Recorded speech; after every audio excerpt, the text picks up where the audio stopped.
Nice and easy.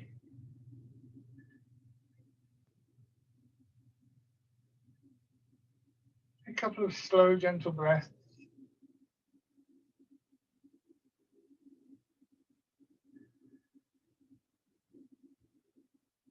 Look for what is hopefully increasingly for you all a familiar feeling in mind and body of settling and quietening. I use different images at times, and using whichever image might be useful to you. Spaciousness, or that sense of the clearing in the woods or the mountain, whatever. All of these things can kind of point us in the right direction. Well, it might not even be an image, it might just be a familiar feeling in your body, and the muscles beginning to work. Adjusting your body to allow that to happen. Look for that freer, smoother quality of movement, particularly in the upper part of the body.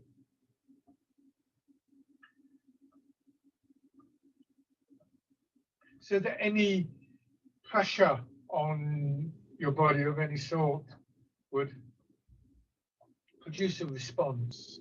So if you were outside and a very light breeze touched your shoulder, you would yield to that. One of the old writings in Tai Chi used the phrase that not even a fly should be able to alight on your body without it causing the change. And reputedly, one of the great masters in sort of Tai Chi history, a guy called Yang Cheng Fu, was reputedly able to hold up a bird, trap a bird on his hand. He could get a tame bird to land on his hand. And when a bird goes to take off, it has to push a little bit. And such was his sensitivity and his ability to yield that he could just let his hand yield to that slight pressure and effectively trap the bird on the hand. So this is a mind-body process. You've got to be able to be aware of what's going on, and at the same time you've got to be able to physically accommodate to that.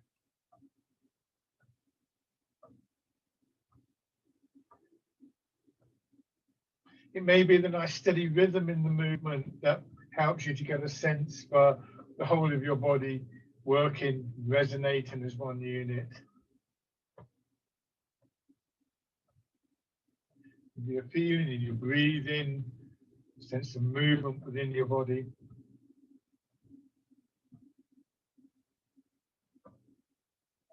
Memory, how Tai Chi can feel. Or even a kind of wish, if you like, an intent that this is how you want it to feel. Be careful of that latter, because if it doesn't meet some kind of imagined expectation, however based in previous experience that may be, you could come away feeling disappointed because somehow it didn't work and thereby miss what did work. So none of these things should be hung on to, should be clung to, really. And just raising your arms.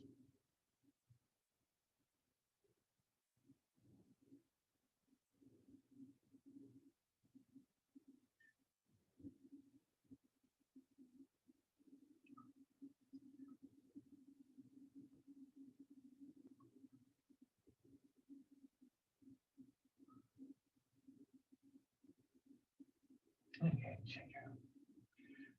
So just standing, and I'm going to just follow up on a question that somebody asked at the end of last week about the orientation, if you like, where are we facing? And the usual image is to imagine, if you haven't got the reality of it, a wall in front of you, and that your shoulders and your hips are parallel to that wall. So when you're in the basic standing position, and when we do rooting down, wild goose, all of those, then that's the the angle that we're looking for. When we start to turn the body, initially what we're looking for is that same thing. So your body will turn a bit like this, or actually let me get something this is right. If I get this book, you can see that the book is sort of straight, and if I turn, it remains straight. It's just rotated on its axis. After a little while, as I've talked about before, you realize that although you do that, you can go a little bit further. Unlike the book, we're a little bit elastic. And at that point, you're very much governed by your awareness of how it feels in the body. The feeling is given to you here. And if, for instance, you face forwards and then turn in your hips and your waist and just follow the movement slowly, and at a certain point, you'll realize that it's become quite uncomfortable. It's pulling, it's tightening, and so on and so forth. And it probably happened before you realized it, but gradually we become very sensitive to that. In the parallel stance, your toes, your knees should always point forward. So the turning is from the top part of the hip, the pelvis upwards. Unless specifically instructed, you don't change the legs. When we get to things like hitting the ball in front of the shoulder, then here, now, all that alignment is on that angle. So if I imagine that I'm in a square room, I've turned about 45 degrees, maybe a bit more than that for something like cow gazes at the moon. If we were doing something like bear play or circling arms, similarly, there'd be a turning movement, but not to do this, not to twist the leg up, because then everything starts to go wrong. We'll take a look at the bow stance later, but just try and have that orientation. Imagine the wall in front of you and that you're facing it. As I've said before, all of these things are guidelines. So they're there to help you understand the feeling. Your feet pointing forwards, toes pointing forwards, or very slightly turned out. That's not going to affect the alignment of your knees, but this will. So try and just think about that. So now sinking down, letting your hips drop back and pushing up. So this posture gives us effectively a straight line up through the body. It's not a straight line within the body, there aren't really those straight lines, but you can imagine the straight line. And as we sink down, from the side, you would see various curves in spine, legs, and of course, there's curves down the side of the body and so on and so forth. So that straight line really is imaginary, but the curves shouldn't be so deep, so tight that they block the movement. So if you imagine a drain pipe down the side of your house, it rains and the water runs down the pipe. And at the bottom, there's often a little curve. But if that curve was right in the middle of the pipe and it was quite tight, then the pipe would keep blocking there.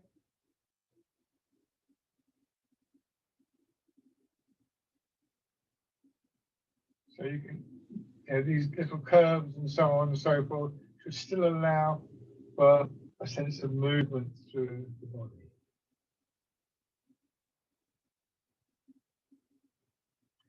As you push down through your feet, that push is felt first in your hips.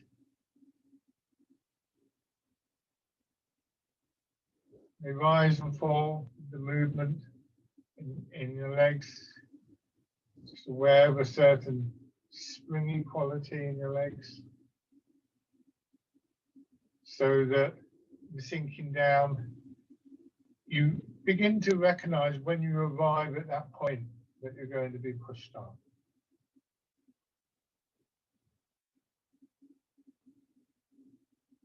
And the other way around as well, you recognize the changes in your body that suggest that gravity is about to take over and pull you down.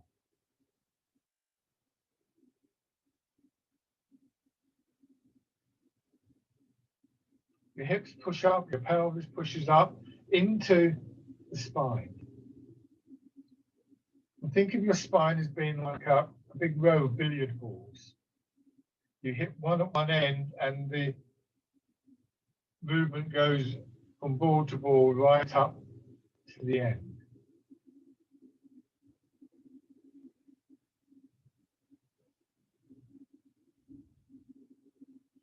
Then imagine those billiard balls have little spongy pads between them. You've got an entirely inaccurate representation of the spine and an idea of the movement between them, or up the spine and down.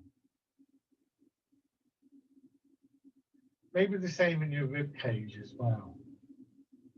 And that movement gradually expanding not just up and down, but outwards as well. Belly, sides, chest. Maybe emphasized in one or other part of the body by a particular movement.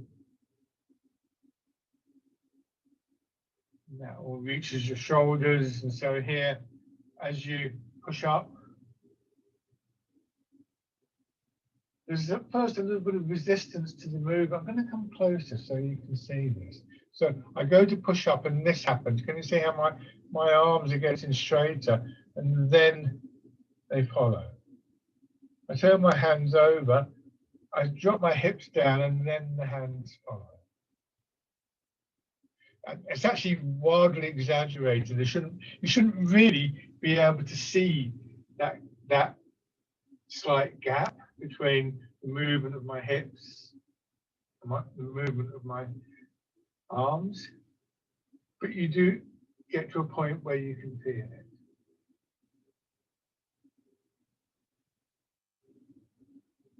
And then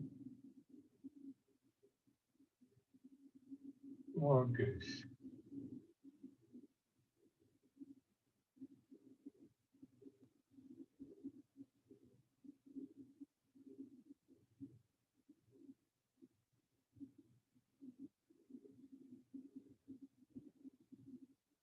One very obvious image for this is the bird in flight, but sort of relating to what I was just saying, it's a slightly different image. If you imagine you're in water at shoulder height, there's a ball underneath the palm of each hand.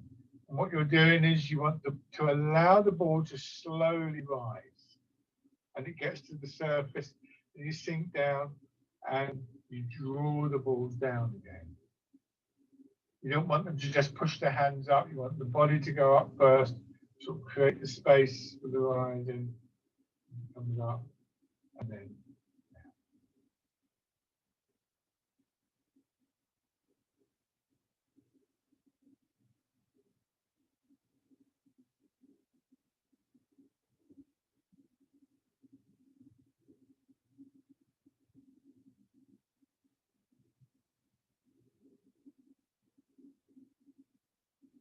And then parting the clouds.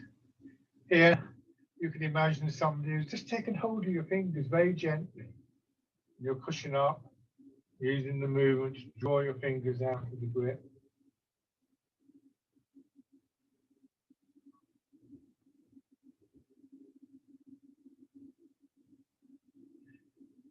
Same thing at the top. You imagine somebody who's sort of on a shelf above you, a platform above you, they've taken hold of your fingers and just realize you can't really see that.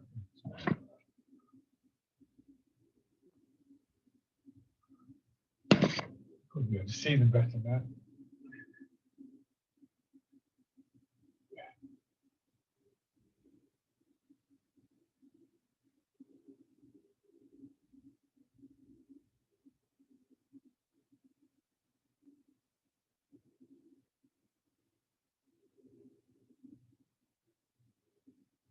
One more time.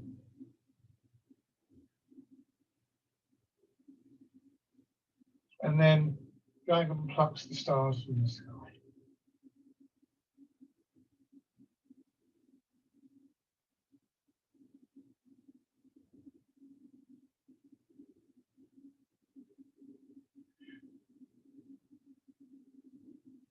So I always think we have a choice with this one in particular. We could still be doing this up and down in the hips, push through the legs, or we could gradually make that movement smaller and see if we can still detect the sense of the movement within the body. Remember that really what we've got going on here is a downward movement that is yielding to the pull of gravity, an upward movement that is that response of your body and the ground beneath your feet to that pulling down. In other words, you don't collapse. So in theory, we can recognize that we don't necessarily have to have our hips going up and down to experience that. We do need to make sure that we're not blocking the movement by, say, for instance, holding our knees tight and so on. But in theory, we shouldn't need that up and down movement. So you can play with that and just see if you can begin to detect small changes within your body. Just do one more of these on each side.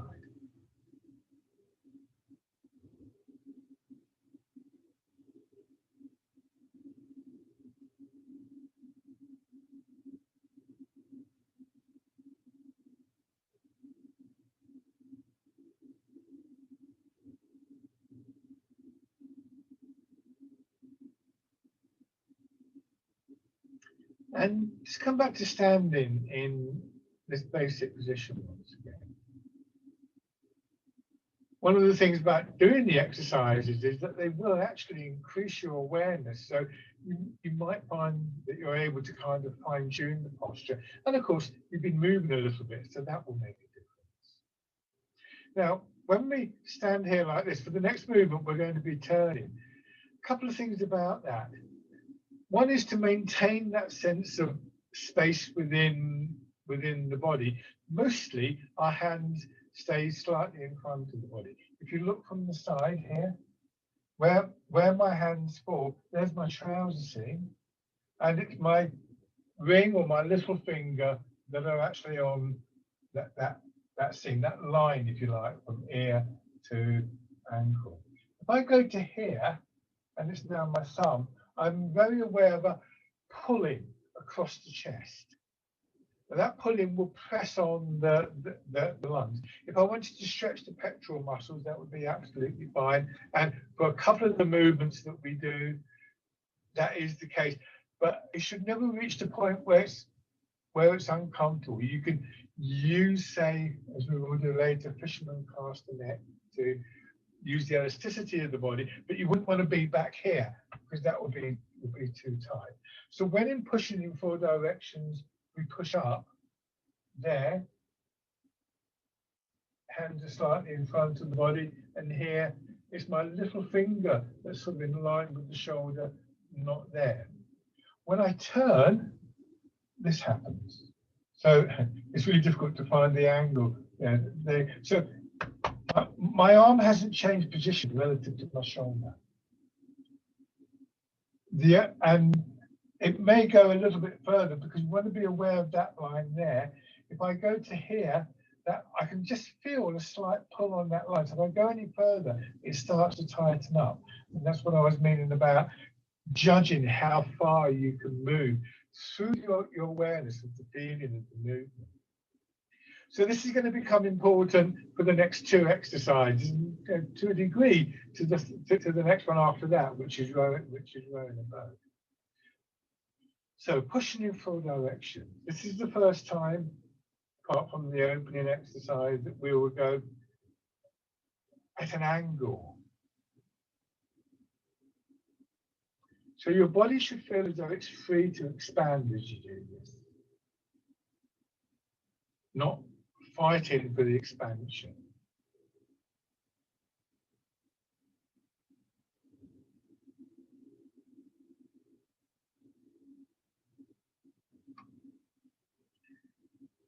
And in the first instance, again, you might have an idea about what you would like to be able to do, but we have to start with an awareness of what we are able to do, what is comfortable to do, before we can begin to work with that.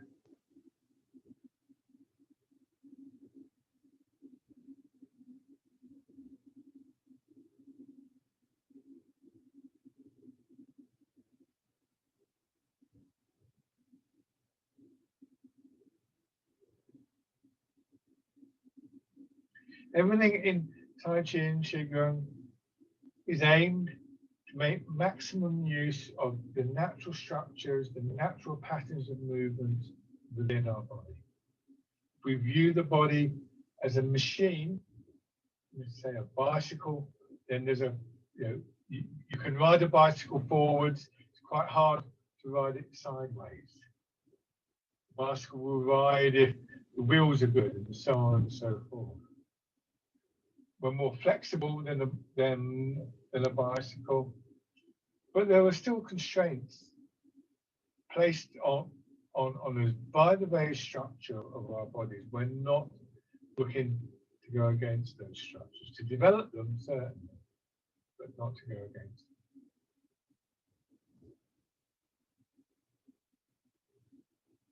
them. Another factor to think about is that the higher, the further your hands get from your body, just the rules of physics will tell us that the more potential there is for straining. We need to be aware of how far we are extending each time.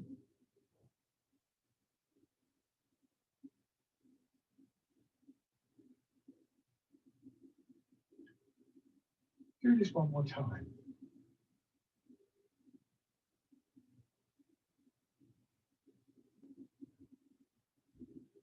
So this is a useful exercise for working with those boundaries of the movement. And we also begin to get a sense, well, when we're working creatively with those boundaries and positively with those boundaries, we get a real sense of flow developing.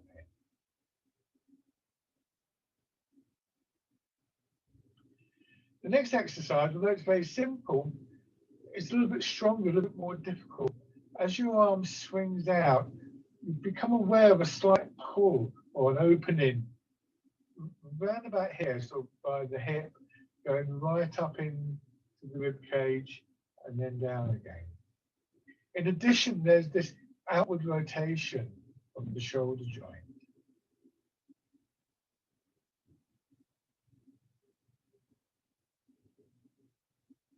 It's almost like there's a piece of elastic, thread of elastic between your shoulder and your hip. And it just really opens that elastic out. So now when we come to the turn, that's going to get even stronger. So we've got to be very careful with this, that we don't get to a point where we're suddenly pulling the whole body out of line. It is a stronger movement in some of them. There is an element of stretching in it, unlike in some of the exercises, but never to the full extent. And the principle is you should always feel as though you could have moved a little bit further.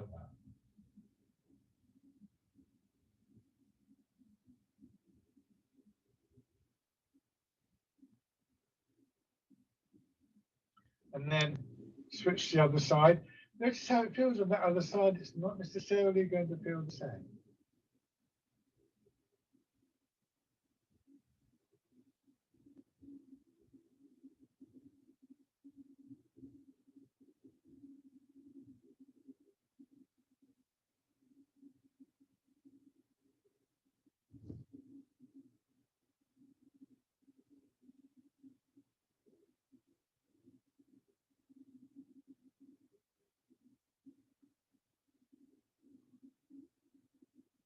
And then add in the turn.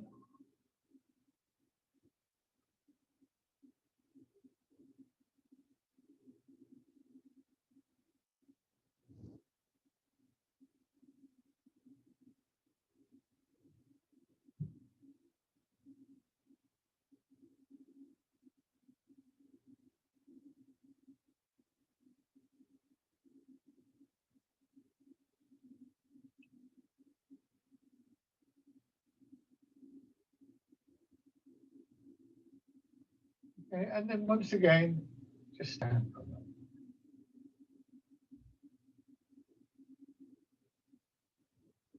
And shake out.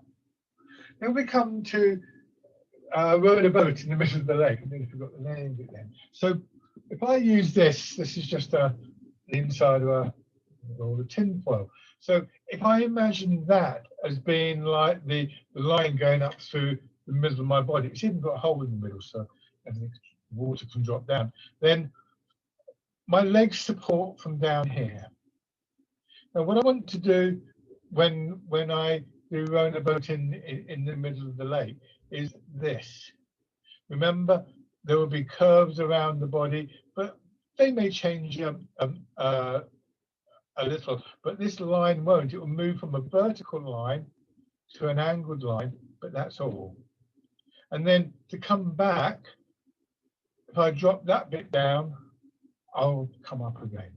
So it's a very short lever, but it is a lever. If I had a very heavy weight on the end of the short end of the tube, I'll move up so you see there was a heavy weight hanging there, then I would have to hold this quite tightly to maintain this. And as soon as I loosened off, it would be reasonable to expect that to happen. Oops, not quite so far, but that would do. In fact, even it takes very little pressure to do that, which means that if I had a weight on the end of this, then I could raise that weight by having a stronger weight here. Simple leverage. The weight at the top end of the stick, oops, there you go. Weight at the top end of the stick is your head, your shoulders, your upper body, and the weight at the bottom end of the stick is your center of gravity dropping. So that's really how it works. We're not fighting against these forces that act on the body. So now just start off with this up and down movement. I really emphasize this because I think it's really one of the most amazing things about Tai Chi is the way we get this upright posture, apparently in defiance with the pull of gravity, but in fact, it's the opposite. We get it by aligning and yielding to the pull of gravity. And this is where I say that the mindset that we practice with is important. Think of a sailor sailing the boat and aligning the waves, aligning the sails so that the wind didn't blow it over, but rather blew it along. It's the same sort of principle. So now as you go down, you tilt in the middle part of your body. We imagine that line. Try not to drop your head down or pull your head back. Try and keep those gentle curves in the spine. And then just imagine the weight there. Imagine somebody pushing there. And you just come back up and you sort of slot back into position. And then you go up again and down. So we, rather than straining to find the position, we arrive at that position.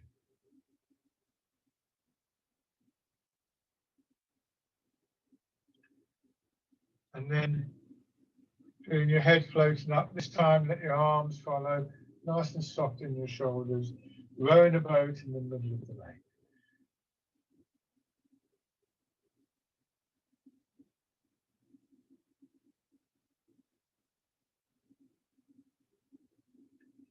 If you follow all of these principles, what you'll find is that all those aims like developing stronger movements, developing bigger movements and so on and so forth will happen. It may be a bit slower than you might expect, but this is why we use the term cultivation in Tai Chi.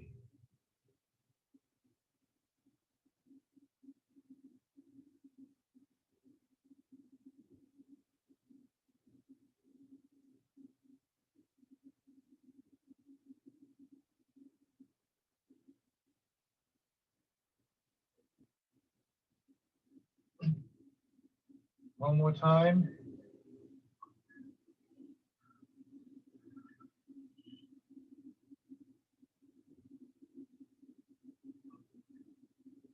And then come back and stand. So this is referred to as the Wu Chi position.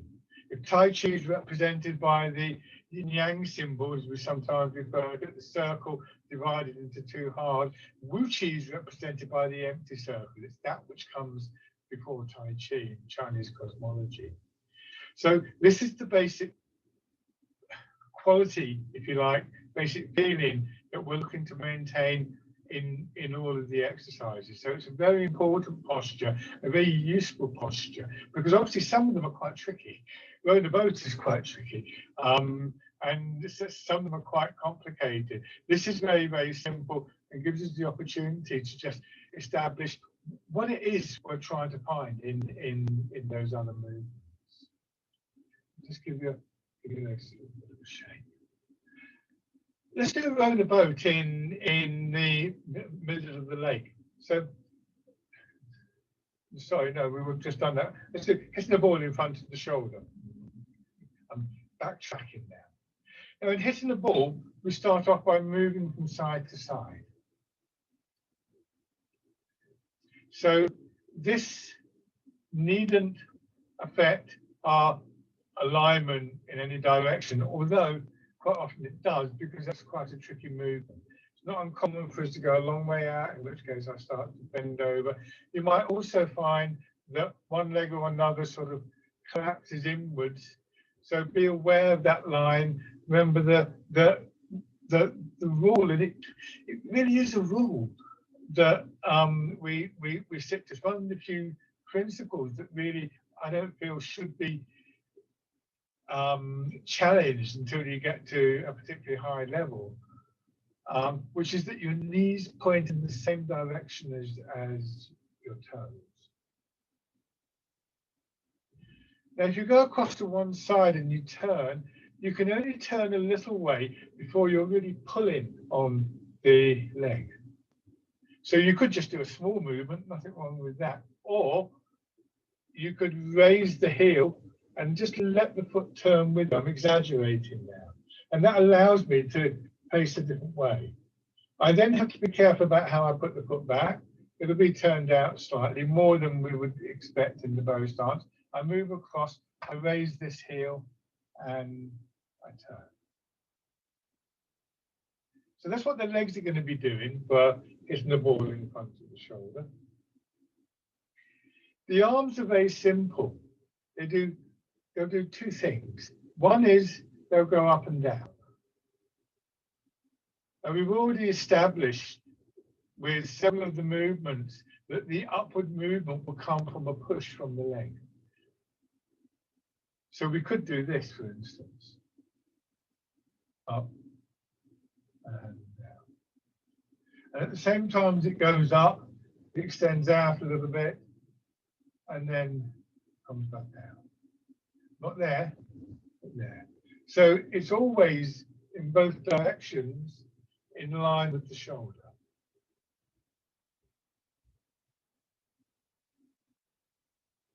The tricky bit really is that it's both hands and they move alternately.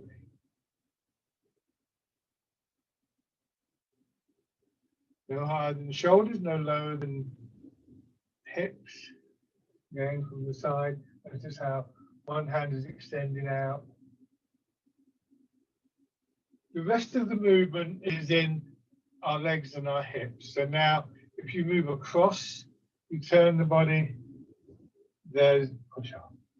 Now we can sink down in this leg. So we sink down and it starts to push us back, and that gives us the energy, the movement for the next one. We've sunk down in this leg. So we haven't pulled the arms out of line. We maintained that alignment in the upper body, at least, of the, you now imagine, if you like, I talked about having the wall in front of you. Imagine you've got a diagonal wall there. You haven't pulled your knees out of line. You haven't pulled your shoulders out of line. And you've got a very fluid, uninhibited movement through your body.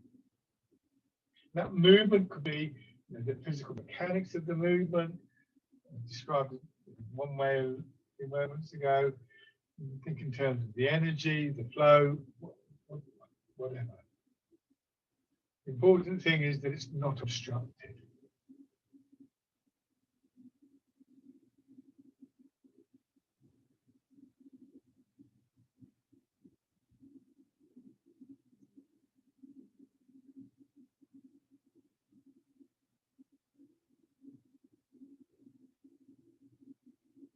And then if we imagine the resistance, it's a heavy ball or we're in water, then gradually by applying an image like that, we feel that flow, those connections in the body gradually condition and strengthen.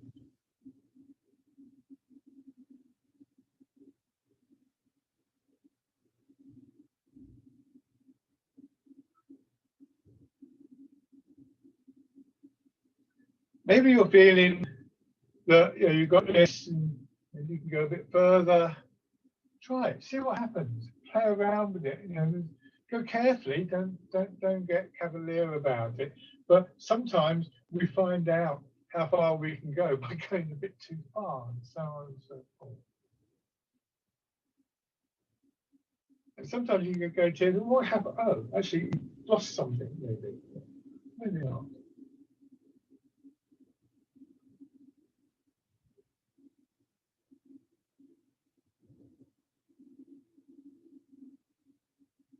One more time on each side.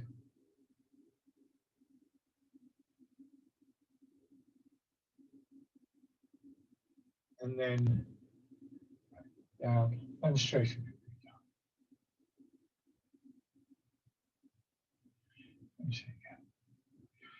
Something we discover from hitting a ball in front of the shoulder is that the direction that we're facing and the angle of the feet are linked.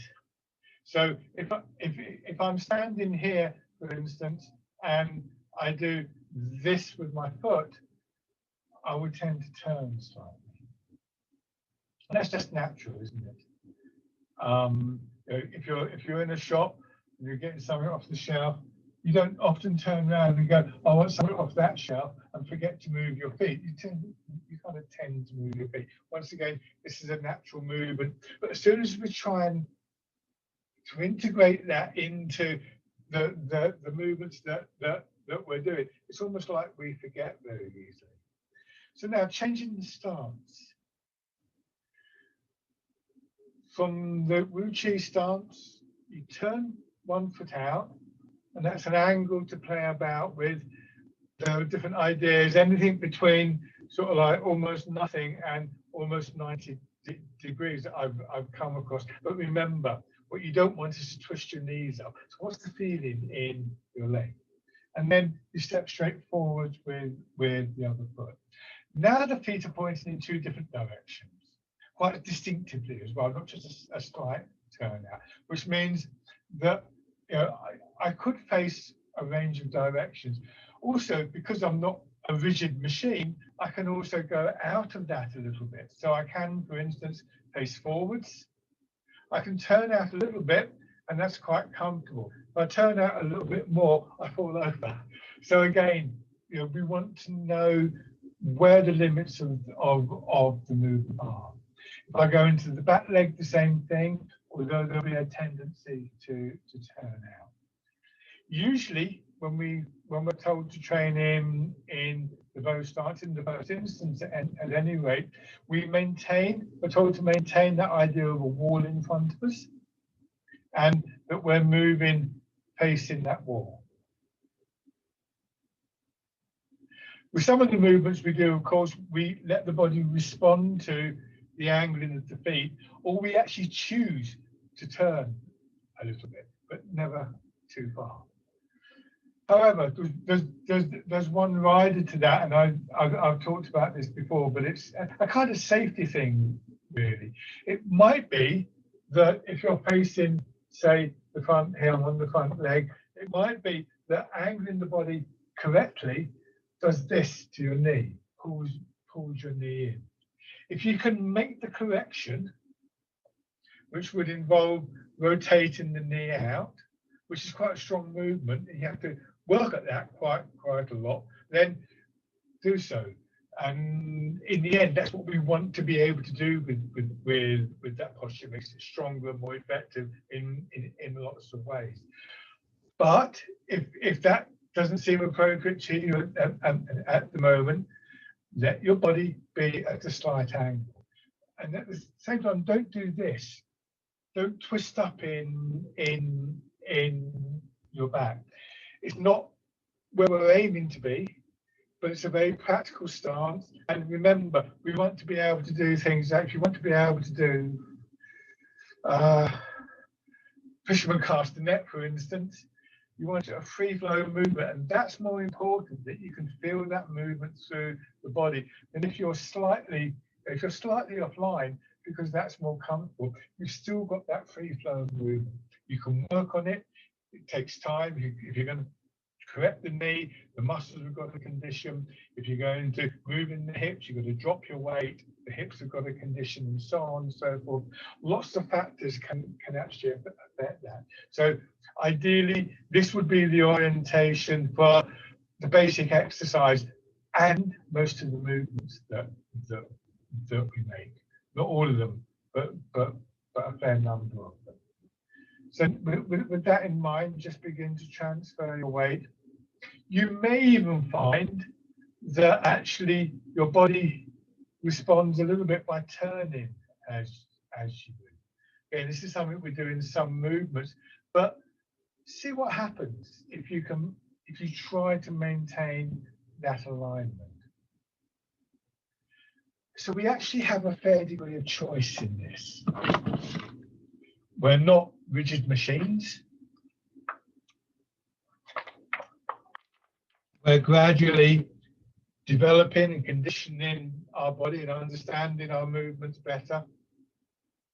And actually, we have, once the hips start to loosen up, and we're not pulling the knees and the shoulders out of line and so on, we actually have quite a sort of range of movement here possible.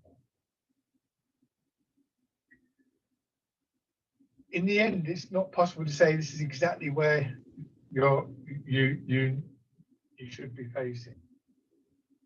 And that's why this basic movement is so important, because this gives us that feeling, once again, of the movement through the body coming from the legs, able to be transmitted through the body without being blocked. So a kind of feeling, awareness of the internal quality of the movement is your best guide. And an increasing awareness of how far is too far. And an increasing reluctance to go too far as well. And that helps in your daily life. You should be less likely to turn quickly and pull a muscle, or to overreach and hurt your shoulder, or whatever it is.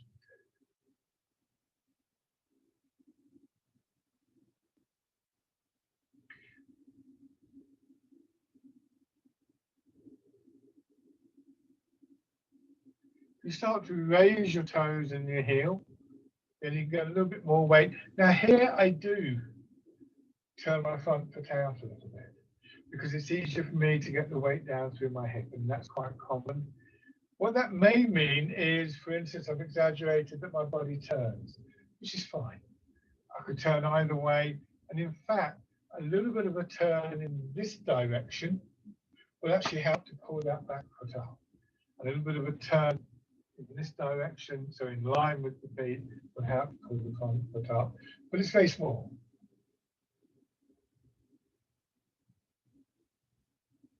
So now the actual tendency of the body to turn according to the feet becomes an aid to stepping.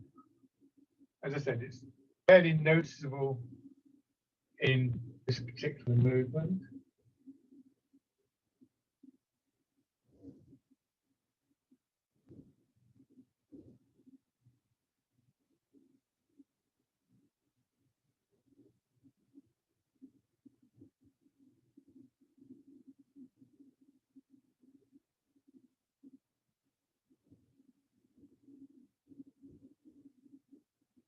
Shake up. And then the other foot forwards. So same thing. You won't necessarily be able to absorb all of these details in one go.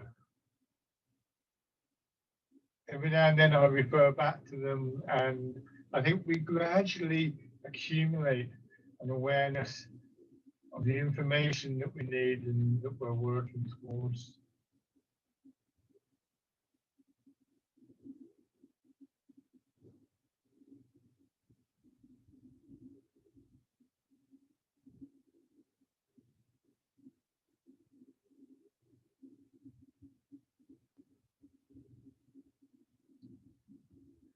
and then raising your toes and your heel. Not everybody turns the foot out at this point, by the way. And there's a lot of variations in these ideas that I've given you. As I've said before, I think, a myriad of different body types are available to us. Not available in that sense, but are out there. So everybody will in the end do things slightly differently. And then step in.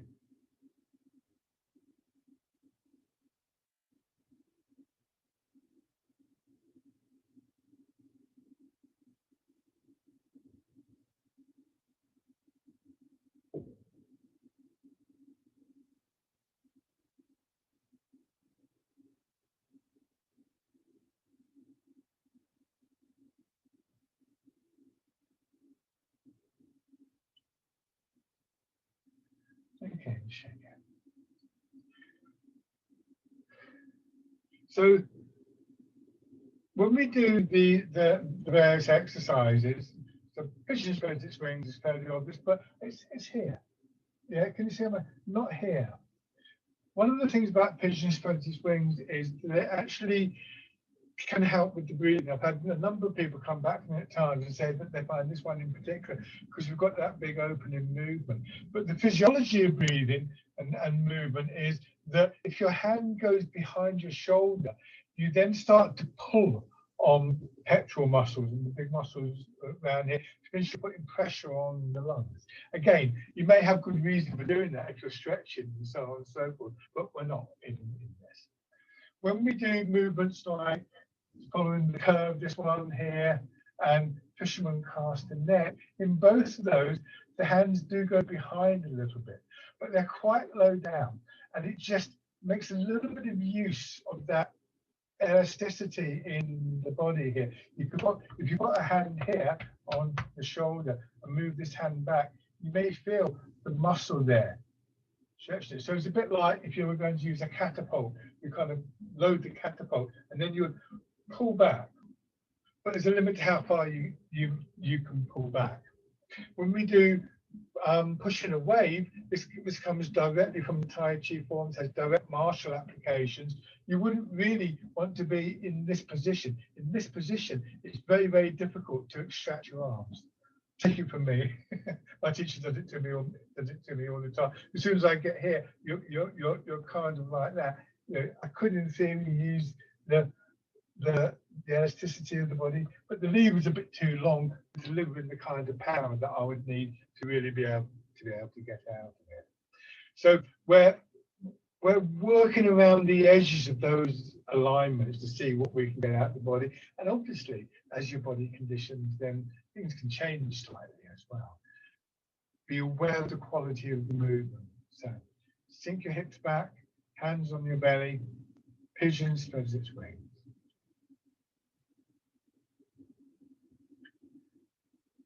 So remember, what we would aim towards is to face straight forwards.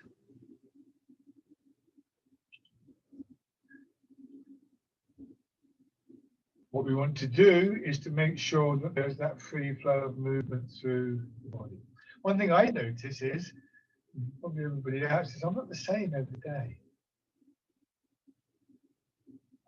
I'm quite glad actually I've chosen today to talk about those alignments, because glancing at myself, the film of myself, it's not bad today. I feel as though I'm quite in line. Some days I don't. Some days if my back's a bit stiff, I might be slightly offline. We change from day to day. There's all sorts of factors that affect that.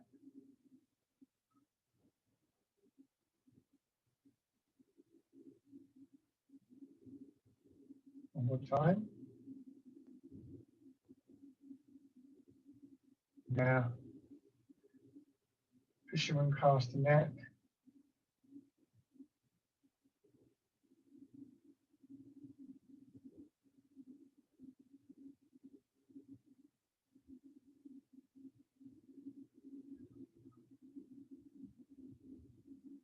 One of the advantages of movements like pigeon spreads its wings and fisherman cast the net is that they're big movements. And we can get a strong sense of that internal movement, that wave-like quality flowing through the body.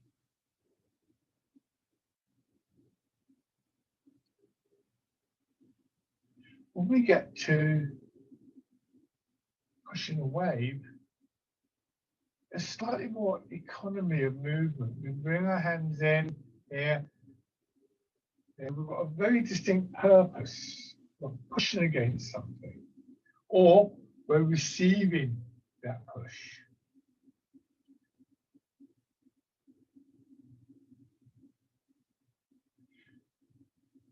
And this is an interesting transition because all that movement that was there within your body before is still there. Just that now, what's happening is it's being made to flow through a smaller space, and that increases the speed of it or the power of it. I'm not sure what the technical term would be.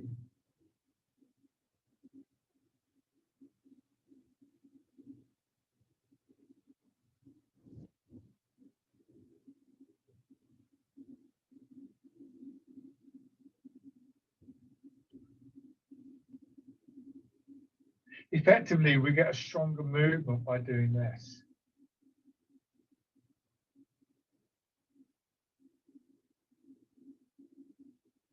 One more time.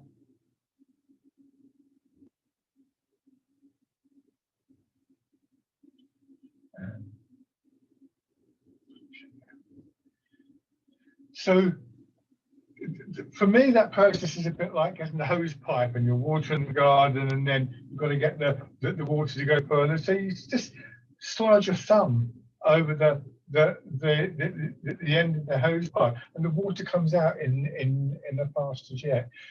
Interestingly, we actually build that internal strength by using smaller movements. This is something that has come directly from the martial side of Tai Chi, but I suppose it provides a distinction between a lot of the Qigong exercises that we do here that work toward the same principles, and movements like pushing a wave, and we didn't do it today, but when we do this one, circling arms, this is also a martial movement, this kind of quality to it, and so on and so forth. But the intent is to actively deliver that energy, and it builds the energy within the body. And this is why Tai Chi Chuan itself, with the forms and so on and so forth, is often regarded as a higher level Qigong. And it's also why, with all of the movements, whether it's from the Tai Chi forms, martial movement or not, why we should always try and do the movement smaller at times. Because the less we move externally, the more we'll be aware of what's going on internally. I'm not saying we should do only one or the other, but to try and give yourself space to look at that. So here, pigeon spreads its wings. So I would never say only ever do small movements, because frankly, it's quite nice to do big movements, isn't it? I love pigeon spreads its wings. For that fact, this big opening movement is fantastic, both in the front and the back of the body.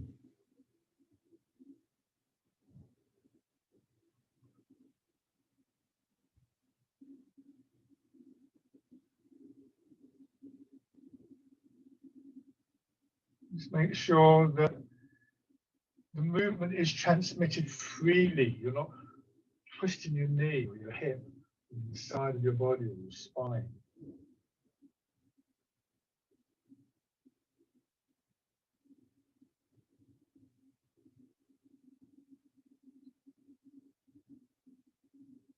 Now change to fisherman cast net.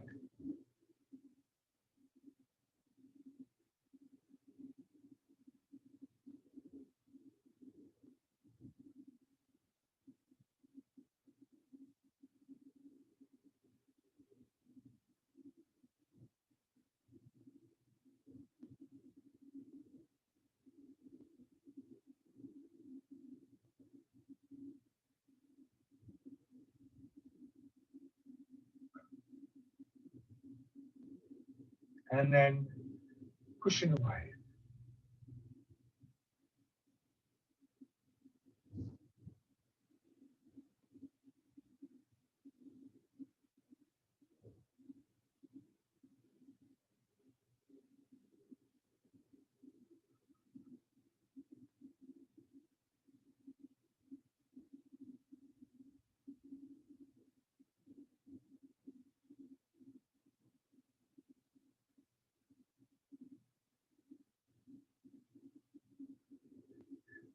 And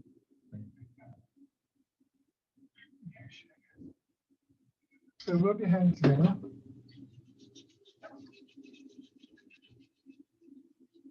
Tapping over your face.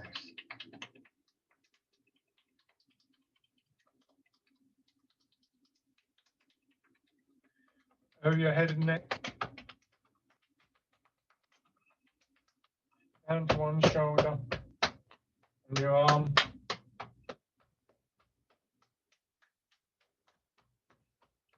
The other side.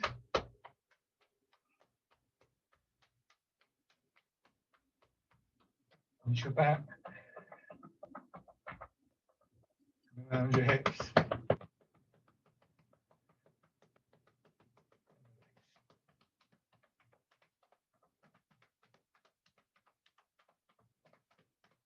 Light on your belly. Onto the upper part of your chest. Now the problem with a class like the one we just had, made technical in a sense, is that you could be standing there thinking, I've got this right, I've got this right, this is wrong, this is wrong. It all feels terrible. I don't want to leave you with that feeling. It's not an unfamiliar feeling, by the way. As I said, these are guidelines to help us to move, and just if you've identified something, just give yourself plenty of time. But before we finish with Embrace Tiger, return to mountain, go back to some of the earlier exercises just to get that sense of flow and movement back. So rooting down, wild goose, parting the clouds in a little sequence. Nice and easy. However you feel it best to do the exercise, but still trying to keep that sense of movement through the whole of your body, nice and fluid. Nice and calm, don't rush the movement. If you get movements in a different sequence, it's not the end of the world. Rooting down.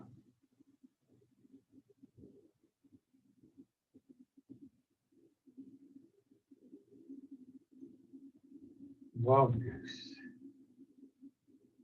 Just moving as far as you're comfortable. Parting the clouds.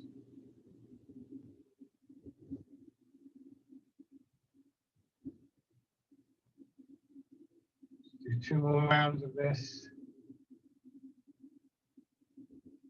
Expanding. Chanting. Expanding. Chanting.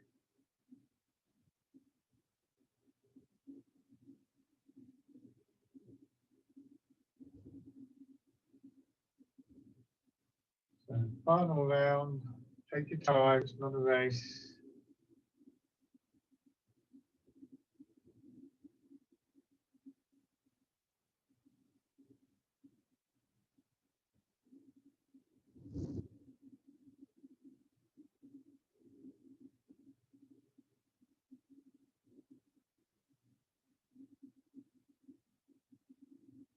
Your hands coming down to your side, and then embrace tiger, return to mountain. Whatever it is that you've learned or picked up, if you really have learned it, if you really have picked it up, it will stay.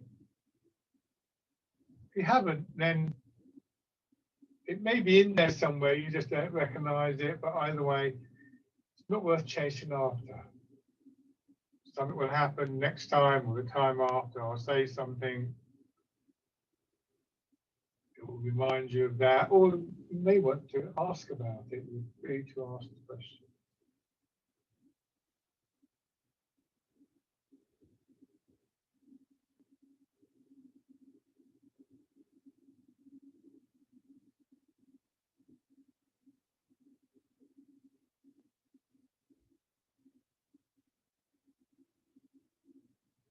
One more round.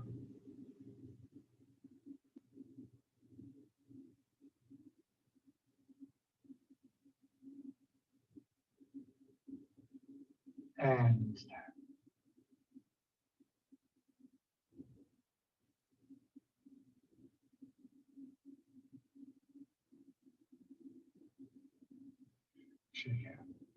thank you very much, everybody. I hope that was useful to you. Stay well. Thank you. Thank you. Okay. See you next week. Yeah. Bye. Thank you. Bye. Bye. Bye. I find that useful. Good. Good. Yeah. Detail, isn't it? That's the point. Yes, I think you have to find a balance. Yeah. It's like I know I remember a few years ago now. My main teacher, Carell, we were on a weekend with him, and we went out on the Saturday morning. So we'd arrived on the Friday. Went out on the Saturday morning, and we were standing around, and we were just kind of warming up a little bit. And he went, "Oh, yeah, have you noticed this?" And we all went, "What?" Yeah, he says, kind of like, "No, we haven't noticed that actually, Carell. None of us have ever noticed that." Oh, right, okay, fine. Okay, we better make a start. And it's like, you want us to make a start? You've just actually said something. I can't remember what it was, but it just blew away. Yeah. It's what makes you think. Kind of thing. It was like, just changed my focus, my practice, and now you want to start, Cheers, Carell. I don't think it's a matter of like getting it wrong. It's not quite getting it right enough. It's yeah. I mean that was quite tuning, isn't it? So you can do that. I think. So it's all fine tuning. It's like